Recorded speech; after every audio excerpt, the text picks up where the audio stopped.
Hallo liebe Freunde, schön, dass ihr auch heute wieder hier bei mir hereinschaut. Wir sind heute wieder einmal unterwegs in unserem schönen Flöhatal.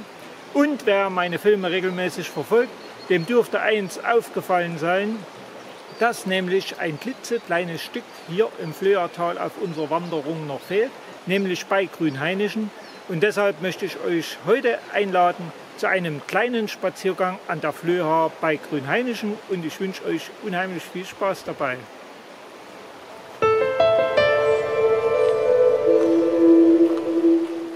Dereinst noch ist unser Erzgebirge ein unbesiedelter Urwald, Merikidi genannt. Doch die ersten Siedler sind bereits unterwegs. Dem Flusslauf der Flöha folgend entdecken sie ein schönes Plätzchen am Ufer, machen dieses urbar und legen somit die Wurzeln für Grünhainichen, welches später als Waldhufendorf, so wie wir es uns bereits am Beispiel vom gegenüberliegenden Borstendorf angeschaut haben, an der heutigen alten Dorfstraße nach oben gewachsen ist. Doch der Ursprung des Dorfes der Engel ist und bleibt hier unten am Mühlenplatz. Und diesen wollen wir auch zum Ausgangspunkt unserer knapp 2,5 Kilometer langen kleinen Rundtour nehmen. Wem das jedoch zu kurz ist, dem zeige ich noch eine zweite Variante dazu. Doch halt, ein Mühlenplatz ohne Mühle? Ich denke, diesem Thema widmen wir uns später und gehen jetzt erst einmal los. Nämlich nach oben Richtung Bahnübergang. Vorbei an der alten Villa erreichen wir die Schranken mit dem sogenannten Drängelgitter, welches wir als Fußgänger passieren dürfen. Dem einen oder anderen wird beim Umsehen etwas auffallen. Ganz genau, hier waren wir schon gemeinsam, um Eisenbahn zu filmen. Ein wirklich ideales Plätzchen, um Dampfloks oder Ähnliches in Bild und Ton festzuhalten. Dem gelb markierten Weg folgend stellen wir fest, und wer wundert sich darüber, auch hier war der Forst aktiv und entsprechend sieht der Wald zur Rechten aus. Aber angenehm und entspannend ist es trotzdem, hier oben zu bummeln, und angenehme Anblicke gibt es dennoch. Wer nämlich ganz genau hinsieht, der wird erkennen, ähnlich wie im Harz, es ist schon faszinierend, dass sich die Natur selber behelfen kann und erstaunlich, wie schnell alles beginnt sich zu erholen. Was aber wirklich sehr ärgerlich ist, der Weg hoch zum Fuchsturm war früher ein so schöner, gemütlicher Pfad und heute, naja, dazu passen diese diversen Ruinen. Dabei war dieses Häuschen, der eine oder andere von euch wird es vielleicht noch kennen, früher nicht nur mein Traumhaus. Und heute hat es sich im Prinzip von alleine erledigt. Schade drum. Schließlich erreichen wir die Fußgängerbrücke über die Flöha, die frühere Schaukelbrücke. Über die Geschichte der Brücke hatten wir uns bereits in einem früheren Film unterhalten.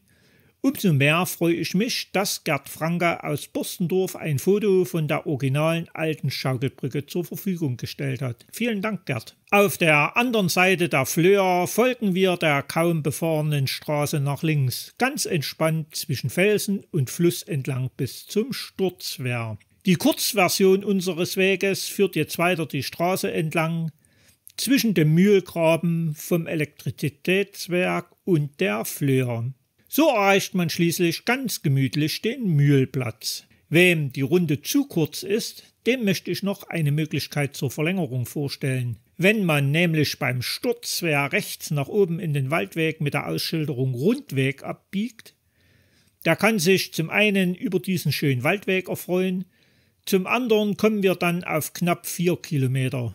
Die Links zum Download der GPS-Daten bei AutoActive und Komoot findet ihr wie immer in der Beschreibung unter dem Video.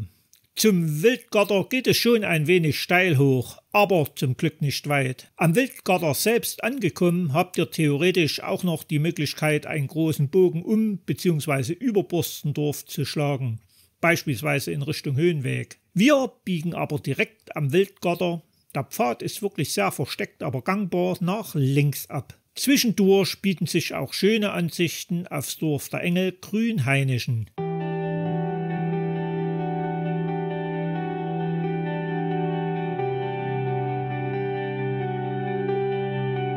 Ehe wir langsam aber sicher wieder nach unten steigen. Vorbei an der kleinen Gartensiedlung geht es vor in Richtung Hauptstraße. Dort überqueren wir erneut die Flöa. Vorm Bahnübergang bzw. Bahnhof biegen wir wieder links in die Flöatalstraße ein, um dieser etwa 600 Meter zu folgen. Unterwegs stoßen wir auf diese Informationstafeln des hiesigen Imkervereins. Und schon sind wir wieder auf dem Mühlplatz angekommen. Und damit stehen wir erneut vor der Frage, ein Mühlplatz ohne Mühle? Die Frage ist relativ einfach zu beantworten. 1548 wurde hier eine erste sogenannte Schneidemühle durch Michel Reichel eröffnet. Dem folgten noch einige Nachfolger, ehe 1858 Johannes Ernst Kluge eine erste Baumwollspinnerei errichten ließ. 1870 übernimmt dann Julius Liedloff, ihr erinnert euch, ihm sind wir bereits am Fuchsturm begegnet, durch Heirat die Spinnerei. Er war jedoch nicht der letzte Besitzer. Unter anderem findet sich im Register der Eigentümer auch Karl Gotthelf Schönherr, der Besitzer der Flossmühle, wieder. Am 17.09.1936 kommt es zu einem Großbrand mit völliger Zerstörung der Spinnerei, welche mittlerweile von den Gebrüdern Weber gepachtet, später erworben war. Selbige sorgten für einen zügigen Wiederaufbau und Weiterbetrieb bis letztlich 1952. Die damals modernste Technik wird anschließend in die Baumwollspinnerei Hohenfichte versetzt und das war das Ende der Mühlen am Mühlenplatz. In der Folge wurden die Gebäude noch andersweitig genutzt. Sogar eine Bäckerei mit Gaststätte gab es dereinst hier.